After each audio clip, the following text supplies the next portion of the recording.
Գաղտնիք չէ, որ արևից հնարավոր է ստանալ անվճար էներգիա և տաք ջուր, սակայն համակարգերը, որոնց շնորհիվ այդ աղբյուրը հասնում է օգտագործողին, որոշակի գումար են պահանջում։ Արևային էներգիայի օգտագործումը հնարավոր է արդյունաբերական, առօրյա ջրատաքացման և էլեկտրաէներգիա ստանալու համար։ Արփի սոլար արևային էներգիա իրազեկման կենտրոնի տնօրեն Արայիկ Չոբանյանը տալիս է այն հարցերի պատասխանները, որոնք ուզում են համակարգի ձեռքբերման հարցում տատանվող մարդկանց։ Այն անհատը, ընտանիքը կամ կազմակերպությունը, որը դիմում է իրազեկման կենտրոն, առաջին հերթին տեղեկատվություն է ստանում արևային կայանների մասին։ Նրան տրվում է ճիշտ խորհրդատվություն և ընտրության հնարավորություն։ Հաջորդ քայլը դա արդեն էներգոաուդիտն է, տվյալ հաճախորդի հետ կապված, որ որոշվում է արդեն ծավալները, էներգակիր հզորությունները, որ բոլոր սարքերը արդեն մեր իրազեկման կենտրոնում ցուցադրված են, այսինքն հաճախորդը հնարավորություն է ստանալու արտաքինից տեսնելու, դա պատկերացնելու, թե ինչի մասին է խոսքը։ Այս ամենի համար հաշվի են առնվում օգտագործողների քանակը և ամսական ծախսերը։ Այն ընտանիքը, որը որոշել է օգտվել արևային կայաններից, փաստացի ներկայացնում է իր ամսական ծախսերը։ Մեկ ընտանիքը օրական միջինը օգտագործում է 200 լիտր տաք ջուր, այսինքն մոտ հաշվարկով ամսական միջինը 10,000-ից 15,000 դրամի գազ և էլեկտրաէներգիա է ծախսում տաք ջրի համար։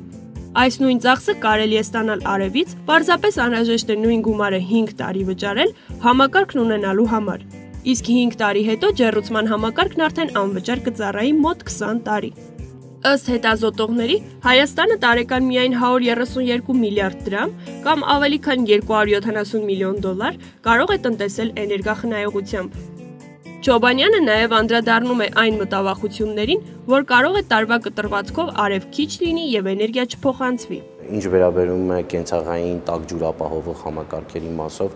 ցանկացած համակարգի տեղադրում առնվազն 3.5 տարվա ընթացքում գումարի հետ վերադարձ են ապահովում, հաշվի առնելով այն բոլոր ռիսկերը, ինչ որ ձեր հարցի մեջ էր,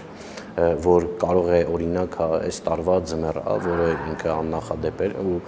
1.5 ամիս մենք ընդհանրապես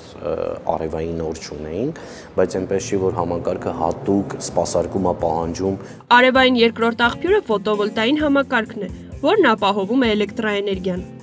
Օրենքը թույլ է տալիս ներդնելով արևային ֆոտովոլտային համակարգ մինչև 150 կՎտ հզորության, որը իդեպ լիցենզավորման կամ հատուկ թույլտվության ենթակա չէ, հաճախորդը ուղղակի անհատը կարող է մինչև 150 կՎտ իր անհատական օգտագործման համար տեղադրել եւ ինքը որոշել, թե նաեւ մեր խորհրդատվությամբ, թե ինչքանով կարելի է այդ էներգիայի հզորությունը ավելով տեղադրվել եւ այդ ավելցուկները ինչ ձևով կարելի է օգտագործել։ Ցանցի հետ հաճախորդը նախապես կնքում է պայմանագիր, տեղադրվում է դարձափոխիչային հաշվիչ, որի միջոցով հնարավորություն է լինում ավելցուկ արտադրած էներգիան գործող սակագնի 50%-ի չափով վաճառել ցանցին։ Ցանցի հետ հաշվարկները կատարվում են ամսական, իսկ տարեվերջին կատարվում է վերջնահաշվարկ ամբողջ տարվա կտրվածքով։ Հայաստանի համար, որը կախված է դրսից ներկրվող էներգակիրներից, արևը կարող է լինել անսպառ այլընտրանք։